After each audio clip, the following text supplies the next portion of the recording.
એટલે કર્મની ફિલોસોફી એ મુખ્ય કહેવાય. કર્મની ફિલોસોફી મુખ્ય છે.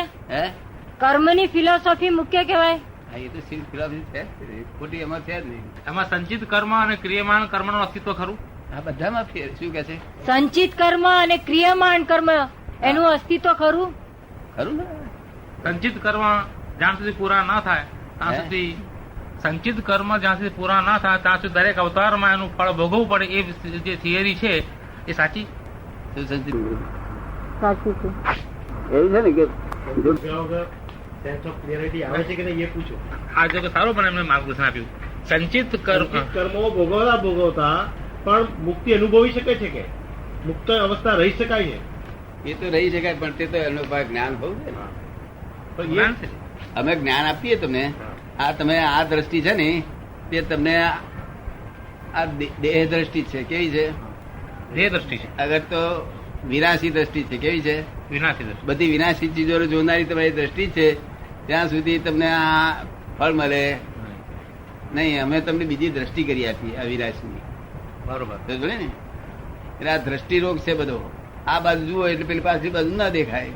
સમજો ને? એટલે અમે દ્રષ્ટિ બદલી આલીએ. પછી ના પછી હરકત ના જલ છે. આ તો તમારે પજલભા થાય છે કે નહીં થતા? છોકરાને ગાડી જોડાય નહીં, છોકરા જોડે રહેવાય નહીં. આ મુશ્કેલી કોને કહેવા દે? બહુ વર્ષે તમે જે એવું છે ને ભગવાનના બનાવદાર માને ત્યાંથી જ ભૂલ થઈ. ત્યાંથી ભૂલમાંથી ભૂલો જ ઉત્પન્ન થઈ છે. શું કહ્યું?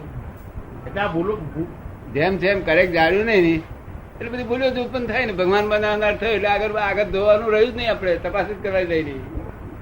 જો એટલે ભગવાનની દયા મળશે આપણે ગુના માફ થઈ જશે. તારા બાપો કોઈ ગુનો માફ નહીં કરવાનો. ભગવાનના ગુના કોઈ માફ નહીં કર્યો. બરાબર ને? You are whole and sole responsible for your life. બરાબર ને? બધું પોતાની જોખમદારી પર છે.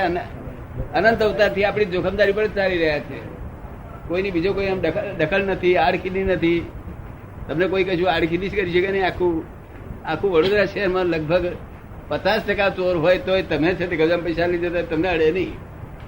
એટલું દખલ કરી શકે એવું નથી કોઈની સ્થિતિ. તમે વાંકા છો તો અડશે તમને. તમે જો સીધા કોઈ નામ જ નહીં રહેતું. ને એવું આ જગત છે. કરેક્ટ. આપણા જે બધા પુરાણોમાં ઘણા એવા દાખલા આપવામાં આવે છે કે આ ફલાણા ઋષિ આટલા વર્ષ તપ કર્યું, આટલા વખત તપ કર્યું. એ બધાનું જે તપ આખું એટમોસ્ફિયર પ્યોરિફિકેશન કરવાનું, તો એ હકીકત આ તબક્કે આ શ્રેણીમાં જો વાતાવરણ આવી રીતે ઓટોમેટિકલી રહેતું પણ આવી રીતે બગડતું હોય તો પછી એ તપ નું ફળ ક્યાં ગયું? કે તપ કરેલી હકીકત ખોટી. શું કહેવાય? શું કહેવા માંગે છે? તપ કરે ને બુદ્ધિ ડેવલપ થયેલી નથી. ત્યારે ઋષિ મુનિયાના વખતમાં બુદ્ધિ ડેવલપ થયેલી નથી. એ આપણા બાનામાં ના આવે એવી વસ્તુ છે. કારણ કે એમની સદબુદ્ધિ હતી. કેવી હતી? સદબુદ્ધિ.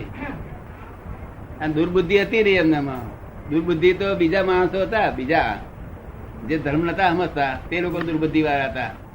પણ આ જે ઋષિ મુનિઓ સદબુદ્ધિ વાળા હતા. પણ એમની બુદ્ધિ 10% સુધી ગયેલી હતી. કેવી? 10%. હા. અને અત્યારે આપણા માણસો છે ને એમની દુર્બુદ્ધિ 60% સુધી ગયેલી છે. તો આ 60% દુર્બુદ્ધિ ને તો જ્ઞાન આપવું સદબુદ્ધિ થઈ જાય છે. તો બોલો ઋષિ મુનિયાના બધા પર ચડી ગયો ના ચડી ગયો? ઋષિ મુનિયા ડેવલપ થયેલા નતા. આપણા જે ઋષિ મુનિયા હતા એ ડેવલપ થયેલા નતા. પણ જ્યાં સત્યુગ જેવો ઉદય, બધી ચીજ બધી આમ કોઈ ચોરી ના જાય, કશું પાંચ કરે નહીં, બધી બોલા અને ગાય રાખે, બીજું કશું આવું ડખો જ નહીં ને. ગાયો રાખે, ભક્તિ કર્યા કરે. એ દેવ લોકોમાં ગયા બધા. હજુ દેવ લોકોમાં છે. એ લોકો ઓછા ડેવલપ હતા અને આપણે વધારે ડેવલપ છે. એ લોકો ઓછા ડેવલપ છે અને આપણે વધારે ડેવલપ એના એ જ આપણે છીએ. આપણે કે બીજા નથી. એના એ ડેવલપ થતા આવીએ છે. સમજો ને? પણ જયારે ડેવલપ ક્યારે ખરો થાય કે જયારે માણસોની ભીડ વધે ત્યારે ડેવલપ થાય. માણસોની ભીડ વધે ત્યારે મનુષ્યમાં ડેવલપમેન્ટમાં વધે. ભીડ ના હોય તો ખાવાનું નિરાતે મળતું હોય, વિચાર ના આવે ચોખા લાવવાના છે. આ તો ખોણ ક્યાંથી આવશે, ખોણ ક્યાંથી, વિચાર વિચાર વિચાર, આખો દાડો વિચાર વિચાર. આપ સમજો ને? એટલે આ કાળ બહુ ઊંચી જાતનો આવ્યો છે બુદ્ધિ વધારવા માટે, બહુ ડેવલપ થયેલી છે. બળતરાય વધી છે, જેટલી બુદ્ધિ વધે એટલી બળતરા વધી છે. પછી આ પલ્લામાં જેટલી બુદ્ધિ થઈ એને કાઉન્ટર બળતરા ઉભી થાય. પણ આપણે આ દેવલોક, પૃથ્વીલોક, ભૂલોક એ પ્રકારના અલગ અલગ લોક હોય એવું અસ્તિત્વ આપણે સ્વીકારીએ છીએ. બધાનું અસ્તિત્વ સ્વીકારવા જેવું છે. આ જેટલા લોક બહાર ગયા છે ને એ બહાર ગયા છે એ રીતે નહીં, પણ જ્ઞાની પુરુષ ને પૂછવું જોઈએ કે હવે કેટલા લોક છે ને શું છે. એ જ્ઞાની પુરુષ બધું એક્ઝેક્ટ કહી દેશે. તે પહેલી તો 4 ગતિ છે. મનુષ્ય ગતિમાં એવી કઈ વિશેષતા છે કે તે મોક્ષે જઈ શકે? કઈ વિશેષતા? કઈ વિશેષ શક્તિ છે મનુષ્ય ગતિમાં કે તે મોક્ષે જઈ શકે? હા, મનુષ્યમાં વિશેષ શક્તિ એ છે કે પોતે કર્મ બાંધે છે અને પોતે કર્મ છોડી શકે છે. કર્મ બાંધવાની શક્તિ છે ને, જે જેવું છે એથી જઈ શકે. એટલે પોતે ચાર્જ પણ કરી શકે અને ડિસ્ચાર્જ પણ કરી શકે. જયારે દેવ લોકો ચાર્જ ન કરી શકે, ડિસ્ચાર્જ એકલું જ કરી શકે. આ જાનવરો ડિસ્ચાર્જ એકલું કરી શકે અને નર્ક ગતિમાં ડિસ્ચાર્જ એકલું કરી શકે. આ મનુષ્ય charge and discharge, charge and discharge. અત્યારે તમારું ડિસ્ચાર્જ થઈ રહ્યું છે, તમે ચાર્જ બહુ ઉત્તમ થઈ રહ્યું છે. કારણ કે ડિસ્ચાર્જ ઉત્તમ થાય ત્યારે ચાર્જ ઉત્તમ થાય. શું થયું? અને ડિસ્ચાર્જ કોઈ ગાળો પડતો હોય તમને, એવામાં ડિસ્ચાર્જ થતું હોય તો તમારું ચાર્જ એવું ખરાબ થાય. ડિસ્ચાર્જ ના થાય અને ચાર્જ ચાલુ રહે એ માટે શું કરવું જોઈએ? એટલે ઊંધું કહ્યું એમણે. ના, એ તો એવું જ કહું છું. એમણે એમ કહ્યું કે ચાર્જ ડિસ્ચાર્જ ના થાય અને ચાર્જ એકલું જ થતું રહે, એવું કરવા માટે શું કરવું એમ? ચાર્જ એકલું જ બસ. ચાર્જ થયું ડિસ્ચાર્જ થયા વગર રહે જ નહીં, નિયમ છે એવો. આ બેટરી છે ને, ચાર્જ કરાવીએ પછી ડિસ્ચાર્જ થયા વગર ના કરીએ તો થઈ જાય ને. એટલે ડિસ્ચાર્જ તો થઈ જ જાય અવશ્ય. સારું કર્મ કર્યું હોય તો પછી એને ડિસ્ચાર્જ કેવી રીતે થાય? શું કે છે? સારું કર્મ કર્યું હોય એનું ડિસ્ચાર્જ કેવી રીતે થાય? ના, એ ડિસ્ચાર્જ ને આપણી સમજમાં ફેર થઈ ગયો. ડિસ્ચાર્જ એટલે શું કહેવા માંગુ છું કે જે કર્મ બાંધે છે ને તે પાછા છૂટે છે. રિલીઝ છૂટે છે કર્મ ભોગવટાથી. કડવું કે મીઠું, કડવું કડવો સ્વાદ આપીને જાય તો પાપનું કર્મ હતું. મીઠું મીઠો સ્વાદ આપીને જાય, આપણને શાંતિ એકદમ આનંદ આપીને જાય તો પુણ્યનું કર્મ હતું. એ કર્મના ઉદય ભોગવે છે અત્યારે. ને એ ભોગવતી વખતે ડિસ્ચાર્જ હોય છે અને ચાર્જ પોતે કર્યા કરે છે અંદર. જો ચાર્જ બંધ થઈ જાય તો મુક્તિ મળે, ડિસ્ચાર્જ ભલે રહ્યું. આપ સમજો ને, ચાર્જ બંધ થઈ જાય, નવા કર્મ બાંધતો બંધ થઈ જાય. કરતા છૂટે તો છૂટે કર્મ, કરતા મીટે તો છૂટે કર્મ, એવું પેલા અખાએ બોલેલો છે. શું બોલ્યો છે? કરતા મીટે તો છૂટે કર્મ.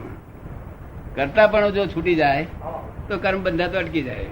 આવો બે મનુષ્ય ગતિમાં ચાર્જ થતું બંધ થઈ શકે? મનુષ્ય ગતિમાં ચાર્જ થતું બંધ કરી શકીએ? હા, બીજી કોઈ ગતિ ના થાય. પણ મનુષ્યના નૈસર્ગિક વ્યવહારમાંથી પણ અમુક કેટલાક કર્મ તો થયા જ કરવાનું ને. મનુષ્ય જીવનમાં મનુષ્ય થાય જણાવતો નથી. એ ડિસ્ચાર્જ બધા નવા બંધાવા ના જોઈએ. ચાર્જ નવા બંધાતા કેવી રીતે રોકવા? કારણ કે હું તો આપણે ઘેર ચાલીને આવ્યો તો જૈન ફિલોસોફી પ્રમાણે તમે કેટલાય પગ નીચે જીવડા મારીને આપણે હું ઘરમાં આવ્યો પ્રમાણે ને. વાસ્તવિક શું છે પૂછો. ચાર્જ કેવી રીતે બંધાય? તો પછી વાસ્તવિકતા શું કરાય? હા, આ બધાને ચાર્જ થતું નથી. આ બધા જેને જ્ઞાન લીધું છે આ બધા ઘણા ખરા એમને ચાર્જ થતું જ નથી. ચાર્જિંગ સ્ટેશન જ બંધ કરી દીધું. કુચી મારી પાસે કેવી ચાર્જ કરે? ઈશ્વર જ કર્મ કરે છે એમ માનીને એ દ્રષ્ટિથી? ઈશ્વર જ કર્મ કરે છે એમ માનીને એ દ્રષ્ટિથી? હા, એવું માનવા કરો ને. માનવું એ ગપ્પા કહેવાય. માનવું એ તો બિલીફ કહેવાય. બિલીફ અર્થ જ નહીં ને, આમ માનીએ તેમ માનીએ. જો માનવું માનવાનું કશું કહે જ નહીં. અમે તારે બધા ડિસ્ચાર્જ થયા કરે છે. હે એટલે આ તમે જે જૈન થિયરી બધી કહો છો ને એ તો ક્રમિક માર્ગ છે. બધા કેવા છે? ક્રમિક એટલે step by step, step by step, step by step, ક્રમિક. અને આ અક્રમ વિજ્ઞાન છે. ફર્સ્ટ ટાઈમ નીકળ્યું 10 લાખ વચ્ચે. તે અક્રમ એટલે લિફ્ટમાં બેસવાનું.